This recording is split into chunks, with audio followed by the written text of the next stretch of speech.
Greenland को अक्सर लोग सिर्फ एक बर्फ से ढका हुआ रिमोट और बेकार आइलैंड समझते रहे हैं, लेकिन जियोपॉलिटिक्स के पॉइंट ऑफ व्यू से ये जगह आज दुनिया के सबसे इम्पोर्टेंट स्ट्रेटेजिक जोन्स में से एक है। ग्रीनलैंड दुनिया का लार्जेस्ट आइलैंड है जो आर्कटिक सर्कल के अंदर नॉर्थ अटलांटिक में लोकेटेड है। पॉलिटिकली ये डेनमार्क का हिस्सा है, लेकिन काफ़ी हद तक ऑटोनॉमस है। मतलब इसकी अपनी लोकल गवर्नमेंट है और इंटरनल मैटर्स पे ये खुद डिसीजंस लेता है। इसकी पॉपुलेशन बहुत कम है, लेकिन इसका एरिया यूरोप के काफ़ी देशों से बड़ा है। इस जगह की इम्पोर्टेंस सिर्फ ज्योग्राफी की वजह से नहीं, बल्कि history, military strategy, natural resources और फ्यूचर ग्लोबल पावर बैलेंस की वजह से है। डेनमार्क और ग्रीनलैंड का रिलेशन काफ़ी पुराना है।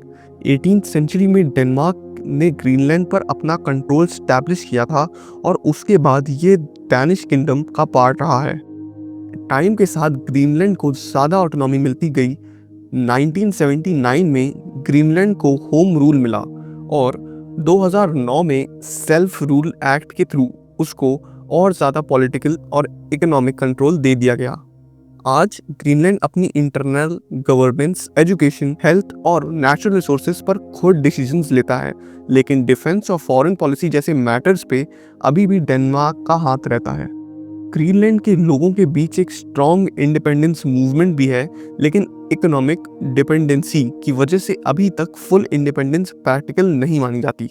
यूएसए का ग्रीनलैंड में इंटरेस्ट कोई नई बात नहीं है। वर्ल्ड वॉर 2 के टाइम जब डेनमार्क जर्मनी के कंट्रोल में चला गया था, तब यूएस ने ग्रीनलैंड में अपनी मिलिट्री प्रेजेंस इस्टेब्लिश कर ली थी ताकि जर्मनी यहाँ अपना बेस ना बना सके। वॉर के बाद भी यूएस ने ग्रीनलैंड को स्ट्रेटेजिकली इम्पोर्टेंट माना। 1946 में यूएस ने डेनमार्क को फॉर्मली ग्रीनलैंड खरीदने का ऑफर दिया, जो डेनमार्क ने रिजेक्ट कर दिया। कोल्ड वॉर के दौरान सोवियत यूनियन से थ्रेट बढ़ने के साथ ग्रीनलैंड और ज़्यादा इम्पोर्टेंट हो गया, क्योंकि ये नॉर्थ पोल के पास है और रशिया से आने वाले मिसाइल्स और बॉम्बर्स को डिटेक्ट करने के लिए एक परफेक्ट लोकेशन है। इसी पीरियड में यूएस ने ग्रीनलैंड में खुले एयर बेस बनवाया, जो पैसिफिक स्पेस बेस के नाम से जाना जाता है। ये बेस यूएस की मिसाइल्स, अर्ली वार्निंग सिस्टम और स्पेस सर्विलांस नेटवर्क का इम्पोर्टेंट हिस्सा है। यहाँ से सैटेलाइट्स ट्रैक किए जाते हैं और नॉर्थ अटलांटिक और आर्कटिक रीजन पर नज़र रखी जाती है। कोल्ड वॉर के टाइम ये बेस अमेरिकन और नेटो के लिए डिफेंस आर्किटेक्ट का एक कोर एलिमेंट था और आज भी है। इसीलिए यूएस के लिए ग्रीनलैंड सिर्फ एक डिस्टिंक्ट आइलैंड नहीं, बल्कि नेशनल सिक्योरिटी का एक पिलर है। टाइम के साथ आर्कटिक रीजन का इम्पोर्टेंस और बढ़ता चला गया। पहले आर्कटिक को सिर्फ एक फ्रोजन इनएक्सेसिबल एरिया माना जाता था, लेकिन क्लाइमेट चेंज की वजह से बर्फ पिघलने लगी और नए सी रूट्स ओपन होने लगे। नॉर्दर्न सी रूट और नॉर्थ वेस्ट पैसेज जैसे रूट्स एशिया, यूरोप और नॉर्थ अमेरिका के बीच शिपिंग डिस्टेंस को काफ़ी कम कर सकते हैं। जो कंट्रीज इन रूट पर कंट्रोल करेगी, उसके पास फ्यूचर ग्लोबल ट्रेड पर ज़्यादा इन्फ्लुएंस होगा। ग्रीनलैंड इन रूट्स के बिल्कुल पास है, इसलिए ये लॉजिस्टिक, नेवल स्ट्रैटेजी और ट्रेड सिक्योरिटी के लिए काफ़ी इंपॉर्टेंट हो जाता है। इसके साथ ही ग्रीनलैंड के अंदर नेचुरल रिसोर्सेज का पोटेंशियल भी बहुत ज़्यादा है। यहाँ रेयर अर्थ मिनरल और यूरेनियम, जिंक, गोल्ड और ऑयल गैसेस रिजर्व पाए जाते हैं। Rare earth element modern technology के लिए क्रिटिकल होते हैं, जैसे electric vehicles, wind turbines, solar panels, defence system और स्मार्टफोन्स। आज की दुनिया की रेयर अर्थ सप्लाई पर चाइना का डोमिनेंस है। यूएसए और यूरोप दोनों चाहते हैं कि वो डिपेंडेंस से निकलें और अपनी सप्लाई चेन सिक्योर करें। ग्रीनलैंड इस गैप को फिल कर सकता है, इसलिए माइनिंग कंपनीज और गवर्नमेंट इस जगह में सीरियस इंटरेस्ट दिखाती है। इसी बैकग्राउंड में ग्रीनलैंड पर ग्लोबल पावर्स का इंटरेस्ट और ज़्यादा बढ़ गया। यूएसए के लिए सिर्फ ये एक रिसोर्सेज का केस नहीं, बल्कि चाइना और रशिया को काउंटर करने का पार्ट भी है। रशिया आर्कटिक रीजन में अपनी मिलिट्री बेसिस एक्सपैंड कर रहा है और न्यू आइस ब्रेकर्स बना रहा है, अपनी नेवल प्रेजेंस बढ़ाता जा रहा है। रशिया के लिए आर्टिक एक natural extension of its territory है और वो इसको अपनी लॉन्ग टर्म स्ट्रेटेजिक डेप्थ मानता है।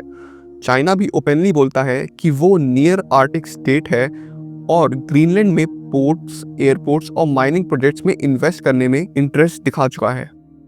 चाइना का गोल है कि आर्टिक ट्रेड रूट्स पर रिसोर्सेज पर अपनी प्रेजेंस स्टैब्लिश करना। यूरोप के लिए ग्रीनलैंड का इशू इम्पॉर्टेंट है। डेनमार्क के थ्रू ये टेक्निकली यूरोपियन टेरिटरी है, इसलिए यूरोप नहीं चाहता कि यूएसए यहाँ यूनिलेटरल कंट्रोल ले। यूरोप के लिए ये सोवरेनिटी, रीजनल स्टेबिलिटी और इंटरनेशनल लॉ का मैटर है। अगर यूएस ग्रीनलैंड पर ज़्यादा डायरेक्ट कंट्रोल लेता है तो नेटो अलायंस के अंदर भी टेंशन्स क्रिएट हो जाती हैं, क्योंकि एक नेटो मेंबर कंट्री के टेरिटरी पर दूसरा NATO member direct sovereignty claim करेगा। ट्रम्प के टाइम ग्रीनलैंड का इशू ग्लोबल हेडलाइंस में तब आया जब उन्होंने ओपनली बोला कि ग्रीनलैंड अमेरिका के लिए स्ट्रेटेजिकली इंपॉर्टेंट है और यूएस इसको अक्वायर करना चाहता है। का आर्गुमेंट था कि ये नेशनल सिक्योरिटी और लॉन्ग टर्म स्ट्रेटेजी का मैटर है। डेनमार्क ने तुरंत क्लियर कर दिया कि Greenland is not for sale और सॉवरेनिटी पर कोई कॉम्प्रोमाइज नहीं होगा।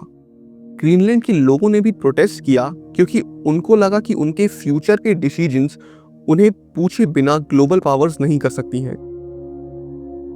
ट्रम्प के स्टेटमेंट के बाद टेंशन इसलिए भी बढ़ गई क्योंकि इससे ये सिग्नल गया कि यूएस ट्रेडिशनल डिप्लोमेटिक नॉर्म्स को साइड में रखकर डायरेक्ट पावर पॉलिटिक्स खेलना चाहता है। बाद में यूएस ने फुल एनेक्सेशन से थोड़ा सॉफ्ट स्टैंड लिया, लेकिन मिलिट्री बेसिस और स्ट्रेटेजिक जोन्स पर एंगेजमेंट भी बढ़ा दी, जैसे न्यू कॉन्सुलेट ओपन करना, इन्वेस्टमेंट्स ऑफर करना और डेवलपमेंट प्रोजेक्ट फंड करना। इसका ऑब्जेक्टिव ये दिखाया कि यूएस ग्रीनलैंड का पार्टनर बनना चाहता है, सिर्फ उसको कंट्रोल नहीं करना चाहता। ग्रीनलैंड के लोगों का पर्सपेक्टिव भी काफ़ी कॉम्प्लेक्स है। एक तरफ उनके बीच इंडिपेंडेंस मूवमेंट है और वो डेनमार्क से धीरे धीरे ज़्यादा ऑटोनॉमी चाहते हैं। दूसरी तरफ उनको पता है कि ग्रीनलैंड इकोनॉमिकली वीक है और डेनमार्क से एनुअल सब्सिडीज मिलती हैं।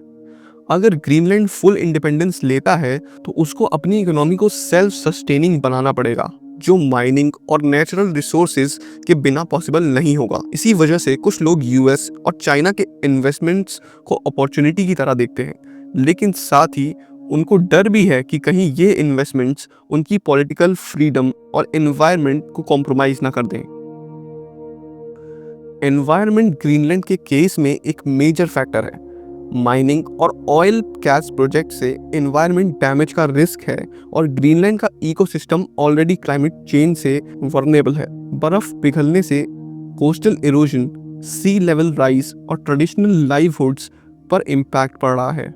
इसलिए लोकल पॉपुलेशन का एक हिस्सा चाहता है कि डेवलपमेंट हो, लेकिन कंट्रोल्ड और सस्टेन तरीके से हो, ताकि लॉन्ग टर्म में डैमेज ना हो।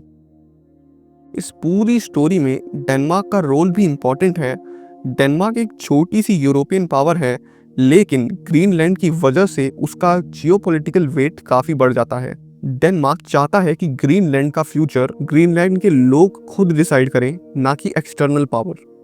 साथ ही डेनमार्क अपनी सोवरेनिटी प्रोटेक्ट करना चाहता है, क्योंकि अगर यूएस ग्रीनलैंड पर डायरेक्ट कंट्रोल लेता है तो ये इंटरनेशनल लॉ और यूरोपियन यूनिटी के लिए डेंजरस प्रेसिडेंट बन जाएगा।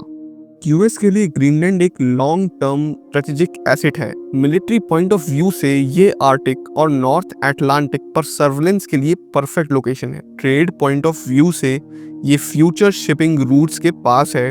इकोनॉमिक पॉइंट ऑफ व्यू से ये रेयर अर्थ और नेचुरल रिसोर्सेज का पोटेंशियल हब है, और जियोपॉलिटिकल पॉइंट ऑफ व्यू से ये चाइना और रशिया को काउंटर करने का एक इम्पॉर्टेंट टूल है। इसीलिए यूएस ग्रीनलैंड पर इतना फोकस कर रहा है। रशिया के लिए ग्रीनलैंड का इम्पोर्टेंस ये है कि अगर यूएस यहाँ अपनी मिलिट्री प्रेजेंस और ज़्यादा स्ट्रॉन्ग करेगा तो रशिया के आर्टिक एक्सिस और मिसाइल रूट्स पर ज़्यादा सर्वेलेंस हो जाएगी। इसीलिए रशिया आर्टिक में अपनी प्रेजेंस और ज़्यादा स्ट्रेंथन कर रहा है। चाइना के लिए ग्रीनलैंड का केस रिसोर्सेज और ट्रेड रूट्स का है। चाइना लॉन्ग टर्म में आर्टिक को अपने बेल्ट एंड रोड इनिशिएटिव्स का पार्ट बनाना चाहता है, जिसमें ग्रीनलैंड एक इम्पॉर्टेंट नोड बन सकता है। इस तरह ग्रीनलैंड एक कोल्ड वॉर टाइप कंपटीशन का सेंटर बन गया है, जहां USA, Russia, China and Europe सब अपने स्ट्रेटेजिक इंटरेस्ट प्रोटेक्ट करना चाहते हैं। ये सिर्फ एक आइलैंड का केस नहीं, बल्कि 21st century geopolitics, climate change, technology और ग्लोबल पावर का बैलेंस का मिक्स है। फ्यूचर में ग्रीनलैंड का क्या होगा ये क्लियर नहीं है।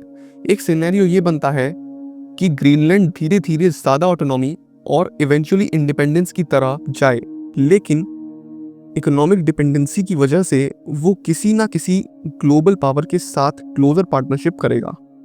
दूसरा सिनेरियो ये है कि यूएस यहाँ अपनी मिलिट्री और इकोनॉमिक प्रेजेंस को ज़्यादा बढ़ाए, लेकिन फॉर्मल एनेक्सेशन कभी ना हो।